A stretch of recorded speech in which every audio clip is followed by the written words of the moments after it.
Yo, what's going on, you guys? I'm here with the last Karina challenge for now. So we have the 10-year challengers approaching. It's called Karina's challenge, and I have to do the whole necropolis for this, but it only took me one day, like the entire day of Friday. So actually Saturday, excuse me. But his first fight, I used Wong as the MVP for this whole thing. And this Titania fight, you just gotta worry about her haymakers, because when you dash back twice, like it's like no retreat. And if you dash back too quickly, like twice, she's gonna pause her haymakers, which is annoying. But besides that, just you might run out of necropolis charges because this fight does take a while. But it's only really if you're using a 6-star, which I had to deal with.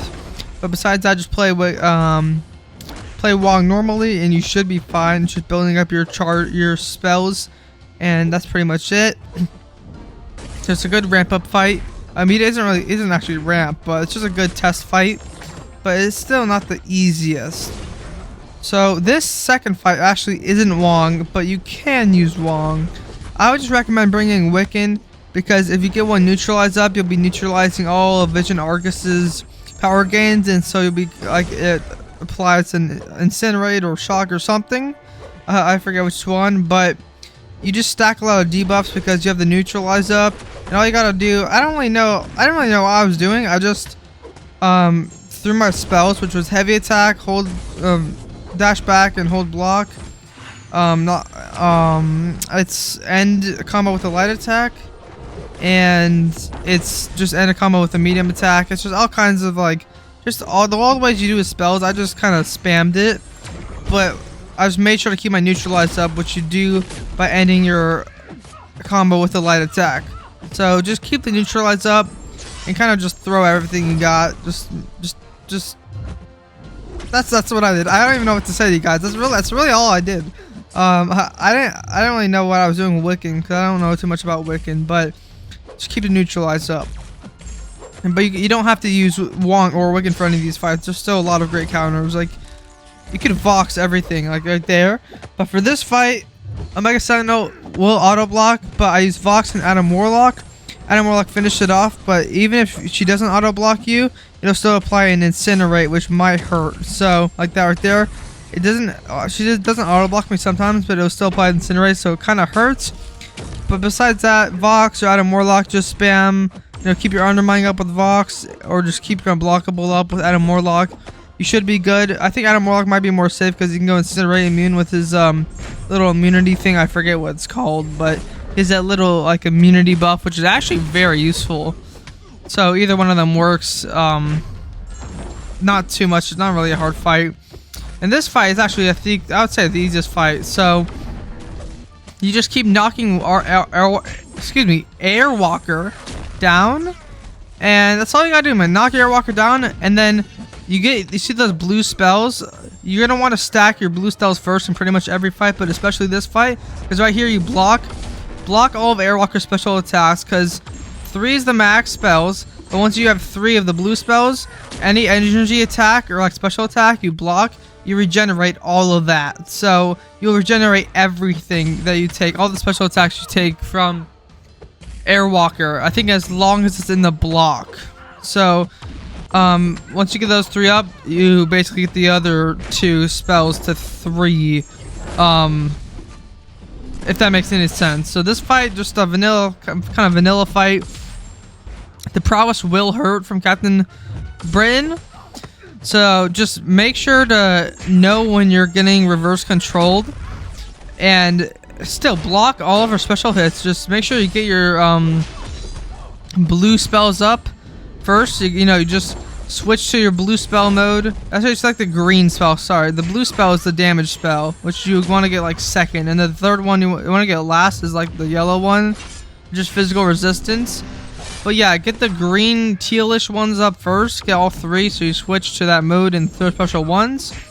Then you get the others to 3, and then they build up the charges over time. And once you get to like 50 or 100, you hold heavy attack. You gain a bunch of power, and you just spam special 2s.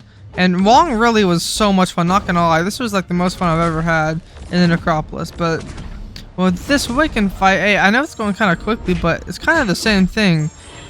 Here, same thing. Get your blue spells up. You can just tank his special attacks with your energy, but a special one will regenerate a lot of his health. So make sure Wiccan doesn't throw any special ones. That's pretty much it for that. Literally, I don't even know what else to say. Literally, that's pretty much it. And for the Psycho Man fight, Wong won't work too well because he has a lot of ability, accuracy reduction, and concussions with Psycho Man. So Adam Warlock, Vox, I just kind of used pretty much everyone, but mainly Adam Warlock and Vox. Just stack on the damage and do his prompts, but make sure you're also getting your damage up. That's pretty much it, because Vox and Adam Warlock just do a lot of damage in general. And that would be the end of the video, but it's not. So this is only halfway through, and we go to the second path, and I take the Apocalypse path with pretty much everyone that I know has taken. And as you can see, I have my spells ready, but that Apocalypse fight, he might stun you because he'll gain his genetic charges pretty quickly. But it's just another normal fight. It's way better if you have a 7-star Wong, because your Necropolis charges won't run out as fast. And this Tiger fight, when she gets that blue Huntress thing up, she's gonna falter your light attacks. So just be cautious when she has the blue thing up. It also falters like my special attack hits sometimes. So I don't know what the deal with that is, but just be wary of that because you'll get faltered. Besides that, just don't get hit, obviously, because the ruptures do a ton of damage. And moving on, got this Dragon Man fight. So this Dragon Man fight, when he gets the power gain, just parry his special attacks while he has the power gain. Or I think maybe just parry him in general, and his power gain will be gone. And besides that, he'll go stun immune here and there. I didn't really understand how that worked, but he'll just go stun immune here and there. It doesn't really matter with Wong. And last thing, just bait the special attacks. That's the obvious thing, but just, you know, keep his power in check and play Wong regularly. It just takes a minute, man, because obviously you can't like do these fights in like 1 minute. But we're nearing the end already, man. It was a breeze with Wong pretty much, but it still took some revives. So this fight, Captain America Infinity War is going to be switching to like different class types, like with his awakened ability. So your ability accuracy or something might be kind of reduced. So it's not going to be as much damage, just from my experience. And then last thing is, when he has 5 kinetic charges, the blue icons, when he has 5, he'll just be like, I think, glancing everything, which isn't too big of a deal. But just know that this is going to be a little bit of a longer fight. But still, it's not that hard. So, the last fight already, man. That's literally it. It's just another Wong fight. Get your charges up, as you can see, just getting mine up. Like I died though, but this fight, you can't really nullify Mova's stuff. So excuse me, you're gonna just want to bait his special attacks, and it's just kind of a normal Nova fight. He's gonna be having his buffs up, energized, power gain. He's got to bait his special attacks and throw his strikers, you know, just stay in the fight. But Wong, man, he's just so good for this. I mean, I ranked 5 time and ascended him and awakened him for this, but I really appreciate it. I really am so glad I did it. And now we're already on to the Grandmaster, nameless Grandmaster. So this is like, it's just the same thing as every other time you complete this Necropolis. You just gonna want to do the prompts in the first, not the prompts actually, excuse me, in the first phase. You're gonna want to just parry, so he's gonna ban your parries, light attacks, dexes, and knockdowns. So here I actually just die, but actually I was able to get off a wounded, which is nice. The wounded phase. And then he'll go the green light, red light. So when it hits red light, when he goes like red light mode, you just stop attacking him and everything's paused. But in that mode, you just parry until he bans it, dex till he bans it, knock him down until he bans it, and throw light attacks until he bans them. And then he'll throw a special one, and then he should be wounded. That's pretty much it for that phase. But in the second phase, It's they're just prompts now. You just want to do the prompts that pop up, but also only do if it says Grandmaster says. If you don't, if it doesn't say Grandmaster says and you do it, you gain one. I think it's incompetence charge or something. And once you reach 3, it gets an automatic special 3 and knocks you out pretty much. But just do his prompts in the second phase, and that's pretty much it, man. Just do his prompts. You get competence, which is basically damage from dexing his special ones and doing his prompts correctly. But just do his prompts, and the same thing in this last, actually not last phase, but his third phase. Do the prompts. This one, like, dash back a few times. I think you have to do like 10 prompts or 5, and then he goes wounded in this phase, and then he gets wounded. Then you just do a ton of damage. But the most important thing is right there, throw your strikers, because if you throw a striker, it'll pause the wounded phase for like 5 seconds, 6 seconds. It's a lot of extra time. But at this point, you're already done with the fight. All you gotta do now is knock him down with the heavy attack, knock him down with the special 1, knock him down with the special 2, and knock him down with the special 3. And then you will be complete. So, one thing I'd recommend, I mean, Wiccan is reverse control immune, but so is Moondragon. I brought both of them, and I didn't actually need Moondragon because Wiccan, I forgot he's reverse control immune. But in this last phase, I mean, you're gonna, as you see, I just get reverse controlled a ton.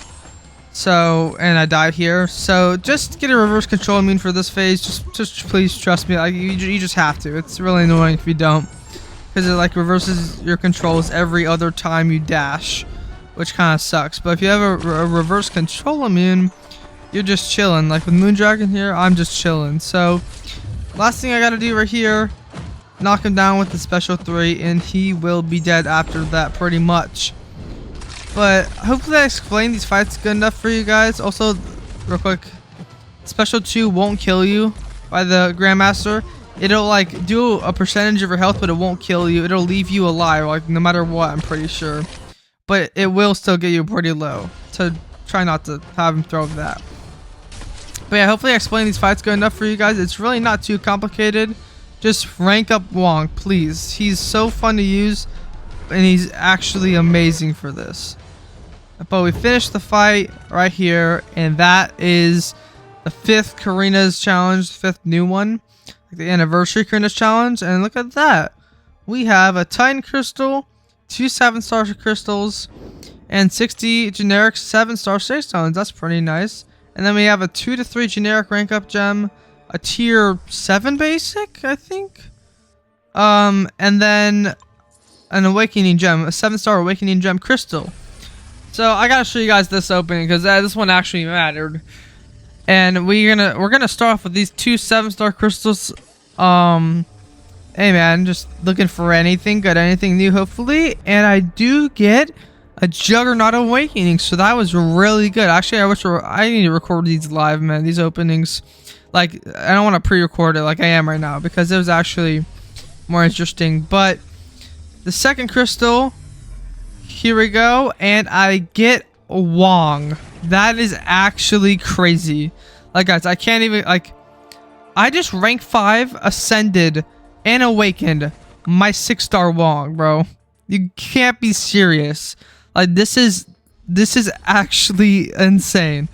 I just got a 7-star Wong. I'm not using this guy until I awaken him, and like I just can't. I absolutely can't use him. I can't use him for like so long, bro. It kind of sucks, but one day. But I just cannot right now. You got, like, that is actually the craziest reward of all time. But we open this Titan crystal, just get it right out the way, and I got a Jack-o'-lantern awakening. So this just gets him like a bulwark and some regen. Both of them aren't really that great, but I was actually kind of happy to have him awakened because I've been loving playing with him. Unfortunately, this awakened ability doesn't do too much for me, but it's pretty nice. It's definitely a solid pull. It's not bad, so I was content. I was content with it. And you know, that's solid. But this awakening gem crystal, spin right open and boom. Like, are you serious? This is actually a great opening. Boom, just look at that. So, a Cosmic Awakening Gem. Look at that, man. Cosmic is so crazy. A Beta Ray Bill, Adam Warlock. Hey, Captain Marvel. I could even awaken Maestro, but wow. I gotta hold on to this thing. I don't know who I'm gonna use it on. Maybe there are better classes to get awakening gems for, but that is actually crazy. It was a pretty great opening. Let me know what you guys think about that opening. But I gotta hold on to that awakening gem. That awakening gem is kind of crazy. But yeah, here we go with the infographic kind of thing. I really like making these. As you can see, all the revives in the top left. It's not that organized because there was a lot of fights, but I made sure to get these are also rough estimates because I didn't mark it as I went. Like I did it a little bit late, so I kind of had to guesstimate. But it's a rough estimate of like the revives I use. I'm pretty sure that's accurate, like 90% sure. And then I ranked obviously the final rankings for now until January for the last challenge. Worthy Gods easiest, just Serpent and Absman are insane. It's also not that hard to you just do like half the Necropolis. Then I would say this one is actually the second. I don't know why it's on there twice. I might have messed up, but the second easiest I would put as this one I just did, and the third one I would put the Guillotine 2099 challenge with like Void and all of them. I don't know why I accidentally messed that up, but the fourth one would be Masterful Mutants. It's just a bit more tough. This is my personal experience, but it's not too hard. And the last one would be Dimensional Being Challenge because that path just kind of sucks. They're pretty good champions you use, but it's a slog and that path just kind of sucks. So that's my ranking. Yeah, I don't know why I messed that up. But it's not that bad. So hopefully you guys enjoy my little infographic here. Should be back with some more content, you know what I'm saying? I have some more content to get out. We got I'm not even gonna spoil it right now, but hopefully you guys enjoyed this video. And yeah, I'll be seeing you guys soon. Have a great rest of your day, and I'll see you guys all very soon.